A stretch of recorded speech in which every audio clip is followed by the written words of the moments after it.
তো দাদার এখান থেকে দাদা কিন্তু এখন মোয়া এখানে দেখাও, মোয়া কিন্তু তৈরি করছে। এই হচ্ছে প্যাকেট, তাই তো? এই হচ্ছে কিন্তু জয়নগরের স্পেশাল মোয়া, যেটা দাদার কাছে কিন্তু সর্বনিম্ন মানে 10 টাকা দামে পিসের মোয়া। এই হচ্ছে কিন্তু 10 টাকা দামের পিসের মোয়া।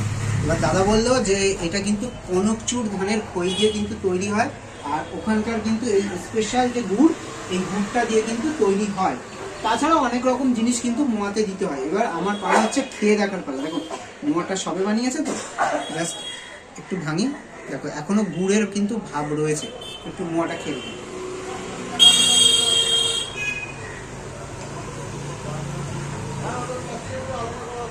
দেখো সর্বনিম্ন কোয়ালিটি 10 টাকা হলেও কিন্তু মোয়াটার টেস্ট কিন্তু দুর্দান্ত। আর একটা ব্যাপার হচ্ছে, পিঠে পায়েস যেমন বাসি হলে টেস্টফুল হয়, মোয়াও কিন্তু দাদা যখন তৈরি করছিল তখন কিন্তু বলেছে এই মোয়াটা যেহেতু আজকে তৈরি হচ্ছে, এটা কালকে বা পরশু দিন যদি খাও তুমি আরো বেটার টেস্ট পাবে। মোটামুটি কিন্তু এই মোয়া খেয়ে আমি কিন্তু ফিদা হয়ে গেছি। মানে এখন কিন্তু জয়নগরের মোয়া খেতে হলে জয়নগর যেতে হবে না, টালিগঞ্জে কিন্তু এই যে দাদার দোকানের নাম রাধাকৃষ্ণ মিষ্টান্ন ভান্ডার, এই যে নামটা দেখিয়ে দিয়ে, ঠিক আছে? দাদার নাম হচ্ছে কিন্তু রাজকুমার মণ্ডল।